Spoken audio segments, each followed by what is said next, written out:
കടം എങ്ങനെ വീട്ടുമെന്നറിയാതെ വിഷമിക്കുന്നവരാണോ നിങ്ങൾ? സാമ്പത്തികമായി നേരിടുന്ന ബുദ്ധിമുട്ടുകൾ കാരണം അത്യാസന്ന ഘട്ടത്തിൽ കടം വാങ്ങി കുടുങ്ങിപ്പോയവരാണോ നിങ്ങൾ?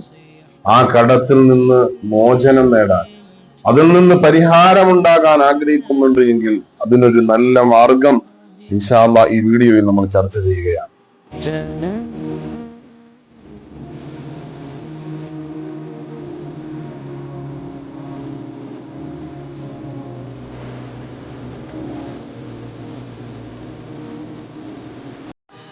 അൽഹംദുലില്ലാഹി റബ്ബിൽ ആലമീൻ വസ്സലാത്തു വസ്സലാമു അലാ അഷ്റഫിൽ മുർസലീൻ വഅലാ ആലി കുല്ലി വസ്സഹാബത്തി അജ്മഈൻ. പ്രിയമുള്ള സ്നേഹിതരെ, ജീവിതത്തിന്റെ നെട്ടോട്ടത്തിന്റെ ഇടയിൽ, ജീവിതത്തിന്റെ രണ്ടറ്റങ്ങൾ കൂട്ടിമുട്ടിക്കുന്നതിന്റെ ഓട്ടത്തിന്റെ ഇടയിൽ ഒരുപാട് കടങ്ങൾ വാരിക്കൂട്ടുന്നവരാണ് നമ്മളിൽ പല ആളുകൾ. അത്യാസന്ന ഘട്ടത്തിൽ എങ്ങനെയെങ്കിലും ഒന്ന് ജീവിതം തള്ളി നീക്കാനായി പലരുടെ മുന്നിലും കൈനീട്ടിയിട്ട് കടം വാങ്ങി. എന്നാൽ ജീവിതത്തിന്റെ ഞെരുക്കങ്ങൾ വീണ്ടും തുടർന്നു പോകുമ്പോ ആ കടങ്ങളൊന്നും തിരിച്ചു കൊടുക്കാൻ കഴിയാതെ സങ്കടപ്പെട്ട് കഴിയുന്ന ഒരുപാട് കുടുംബങ്ങളുണ്ട്. ഭർത്താവിന്റെ സങ്കടമോർത്ത് കഴിയുന്ന ഭാര്യമാരുണ്ട്. മാതാപിതാക്കളുടെ സങ്കടമോർത്ത് കഴിയുന്ന മക്കളുണ്ട്.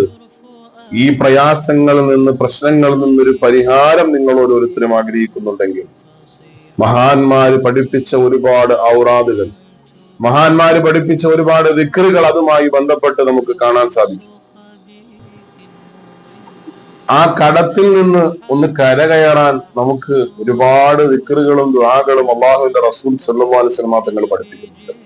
അത്തരത്തിൽ നമ്മുടെ കടക്കണിയിൽ നിന്ന് കരകയറാനുള്ള ഒരു മാർഗം മഹാരഥന്മാരായ പണ്ഡിതന്മാർ നിർദ്ദേശിക്കുന്നത് അത് മറ്റൊന്നുമല്ല, എല്ലാ നമസ്കാരവും കൃത്യമായി നിർവഹിക്കുന്നവരായി നമ്മൾ മാറണം. ആ നമസ്കാരങ്ങളുടെ കൂട്ടത്തിൽ മഗ്രിബ് നമസ്കാര ശേഷം, മഗ്രിബ് നമസ്കാരം കഴിഞ്ഞ് നമസ്കാരത്തിന് ശേഷം ഓതേണ്ട ദിക്റുകൾ ഉണ്ടല്ലോ, സാധാരണയായി വാരിതായി വന്ന ദിക്റുകൾ. ആ ദിക്റിന്റെയും ദുആഇന്റെയും ഒക്കെ ശേഷം അതേ സ്ഥലത്തിരുന്നു കൊണ്ട് യാ ഹയ്യു യാ ഖയ്യൂം എന്നുള്ള ദിക്ർ വലിയ മഹത്തരമായ ദിക്റാണ്. വലിയ വലിയ ത്വരീഖത്തിന്റെ ശൈഖന്മാരായ ആളുകൾ, മഹത്തുക്കൾ, അവരുടെ ആളുകൾക്ക്, മുരീദന്മാർക്ക് വസിയ്യത്തായി ചൊല്ലാൻ വേണ്ടിയിട്ട് പറഞ്ഞ് ഏൽപ്പിച്ചു കൊടുക്കുന്ന വലിയ ദിക്റാണ് യാ ഹയ്യു യാ ഖയ്യൂം. അള്ളാഹുവിന്റെ റസൂൽ സല്ലല്ലാഹു അലൈഹി വസല്ലം തങ്ങൾ തന്നെ അതിന്റെ മഹത്വം പറഞ്ഞിട്ടുണ്ട് ഒരുപാട്. അപ്പൊ ആ യാ ഹയ്യു യാ ഖയ്യൂം എന്നുള്ള ദിക്ർ മഗ്രിബ് നമസ്കാരം കഴിഞ്ഞതിന് ശേഷം 40 തവണ ചൊല്ലണം. 40 തവണ ചൊല്ലിക്കഴിഞ്ഞാൽ നമ്മൾ ഓരോരുത്തരുടെയും വലത് കൈ, ആ വലത് കൈയെ നമ്മുടെ ഇടതുവശത്തേക്ക് വെച്ചുകൊണ്ട്, നെഞ്ചത്തേക്ക് വെച്ചുകൊണ്ട്, മാറിടത്തിലേക്ക് ചേർത്ത് വെച്ചുകൊണ്ട് അല്ലാഹുമ്മ അഹ്യി ഖൽബി യാ അർഹമർ റഹീമീൻ, അല്ലാഹുമ്മ അഹ്യി ഖൽബി ബിനൂരി മഅരിഫതിക യാ അർഹമർ റഹീമീൻ. ഇങ്ങനെ പറയണം.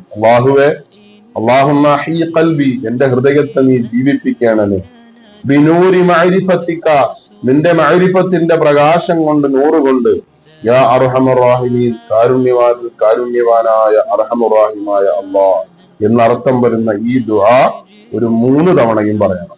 മഗ്രിബ് നമസ്കാരം കഴിഞ്ഞ് 40 തവണ യാ ഹയ്യു യാ ഖയ്യൂം എന്നുള്ള ദുആ പറയണം.